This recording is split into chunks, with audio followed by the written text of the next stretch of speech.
Assalamualaikum warahmatullahi wabarakatuh. Bismillahi masyaallah la yasukul khaira illallah. Bismillahi masyaallah la yasrifus su'a illallah. Bismillahi masyaallah ma kana min ni'matin faminallah. Bismillahi masyaallah la haula wa la quwata illa billah. Alhamdulillahi rabbin nas, malikin nas, ilahin nas. Wassalatu wassalamu ala ashrafin nas Sayyidina Muhammadin ibni Abdillah Habibi wa qurrati a'yunin nas wa ala alihi wa sahbihi wa ummatihi khairin nas amma ba'd. Pemirsa yang dirahmati Allah subhanahu wa ta'ala, pada kesempatan yang lalu saya pernah menjelaskan tentang ada beberapa hewan yang sering dinisbatkan kepada karakter manusia. Salah satunya yang pernah saya sebutkan adalah binatang ternak. Kali ini juga saya akan menjelaskan seekor hewan yang dijadikan perumpamaan khusus oleh Allah Subhanahu wa taala ketika menjelaskan hambanya.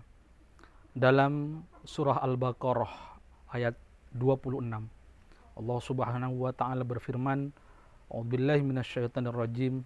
Bismillahirrahmanirrahim. Innallaha la yastahi ay yatriba mathalan ma ba'udatan fama fawqaha." Al-ayah.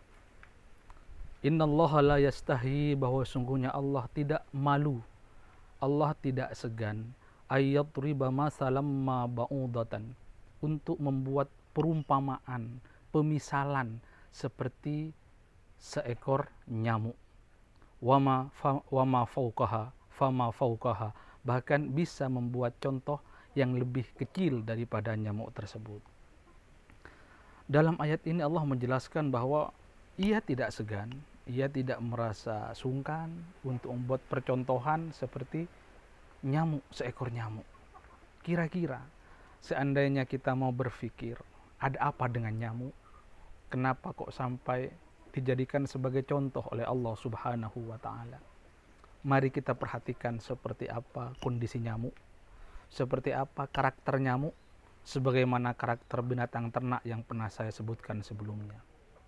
Yang pertama, ciri khas nyamuk adalah selalu mengganggu, selalu membuat kebisingan dimanapun ia berada. Dalam kondisi alam bersih, apalagi alam kotor sekalipun, nyamuk pasti akan membuat kebisingan. Dia selalu menimbulkan suara gaduh kepada telinga kita. Dia selalu mengganggu keberadaan kita. Itulah nyamuk. Tidak pernah memberikan kedamaian kepada kita, tapi dia selalu mengganggu, selalu bernyanyi, memberikan suara lantang dengan ciri khasnya yang selalu mengganggu kepada kita.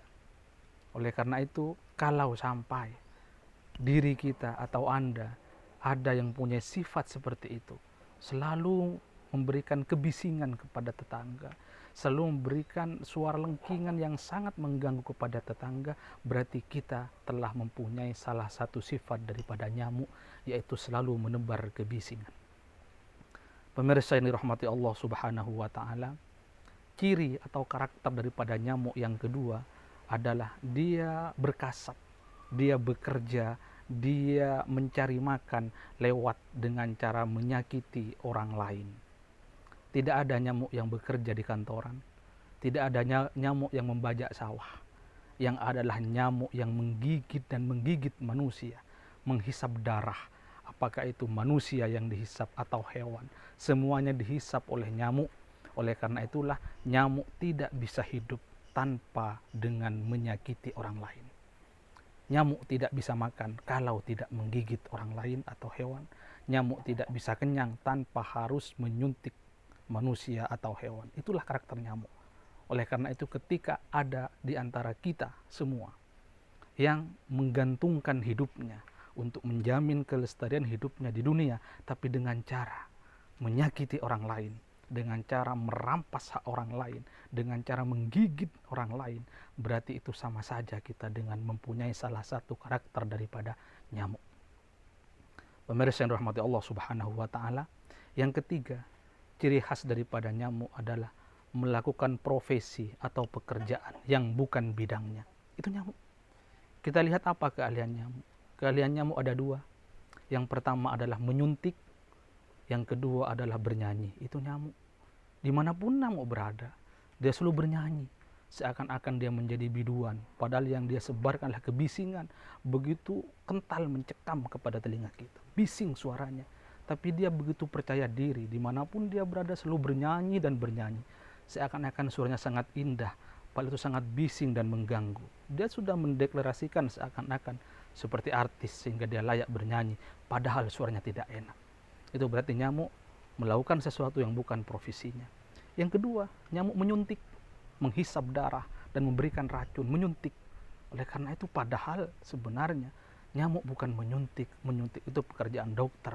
Betul nyamuk memang menancapkan bisanya, tapi dengan cara menyuntik seperti itu justru nyamuk mendatangkan penyakit dan merugikan manusia. Kenapa? Karena dia bukan dokter, tapi kenapa kok menyuntik? Itu namanya nyamuk melakukan profesi yang bukan keahliannya. Oleh karena itulah, kalau sampai ada di antara kita semua, salah satu di antara kita yang melakukan profesi yang bukan keahliannya, tentu dia layak dikatakan seperti nyamuk. Ada seorang bukan ahli agama, tapi berbicara agama, itu berarti sama dengan nyamuk. Ada orang membangun rumah atau jalan, tapi dia bukan tukang, itu sama seperti nyamuk. Atau ada orang yang menangani perkantoran, padahal tidak paham seperti apa tugas-tugas di kantor. Ada yang di bidang pemerintahan, tapi dia tidak paham bagaimana mengelola pemerintahan, maka itu sama saja dengan nyamuk, mengerjakan profesi yang bukan keahliannya. Jangan sampai kita seperti itu. Yang terakhir, sifat daripada nyamuk adalah dia terlalu tamak. Dia terlalu rakus ketika makan, ketika menghisap. Kita perhatikan, ketika ada seekor nyamuk yang menempel kepada kita dengan menggigit atau menghisap tadi, kalau dibiarkan dia tidak diusik sampai kelamaan, maka nyamuk tersebut akan terus menghisap darah kita sampai kenyang. Setelah kenyang, kemudian dia akan membesarlah perutnya dan meledak. Kalau perlu dia akan mati kekenyangan. Itulah karakter nyamuk. Dia tidak bisa mengukur seperti apa kekuatan fisiknya untuk menghisap darah. Dia tidak bisa hemat, tidak bisa. Yang penting bagaimana dia bisa menyedot darah. Bagaimana dia sekuat-kuatnya menyedot darah kita. Kemudian sekuat-kuatnya menyuntikkan bisanya. Tak peduli apakah tubuhnya itu kuat menampung darah kita atau tidak. Sehingga kalau dibiarkan terus-menerus, dia akan mati sendiri, akan mati meledak tubuhnya karena kekenyangan. Itu karakter nyamuk. Oleh karena itulah kalau ada di antara kita yang ketika memenuhi hajat kebutuhan fisik kita berupa makan, atau mencari pekerjaan yang lain, tapi kita lupa darat, lupa lautan, sehingga kita tidak sadar bahwa kapasitas kita sudah terbatas, tetapi kita terus menumpuk perbekalan tersebut. Kalau perlu ketika makan, kita terus makan sampai meledak tubuh kita, kalau perlukan kekenyangan, itu berarti kita sama saja dengan nyamuk yang tidak pernah tahu ukuran seperti apa kekuatan perutnya. Tidak pernah tahu batasan seperti apa kemampuan fisiknya. Yang penting dia bisa mengisi, yang penting dia bisa makan sebanyak-banyaknya. Tak peduli pada akhirnya dia sendiri yang menjadi korban. Pemirsa yang dirahmati Allah Subhanahu wa Ta'ala, semoga kita bisa terselamatkan dari 4 karakter nyamuk tersebut. Biar kita tidak termasuk golongan orang-orang yang sama seperti nyamuk. Pemirsa yang dirahmati Allah Subhanahu wa Ta'ala, hanya ini yang dapat saya sampaikan pada kultum kali ini. Semoga bermanfaat. Hadanallahu wa iyyakum ajmain. Wassalamualaikum warahmatullahi wabarakatuh.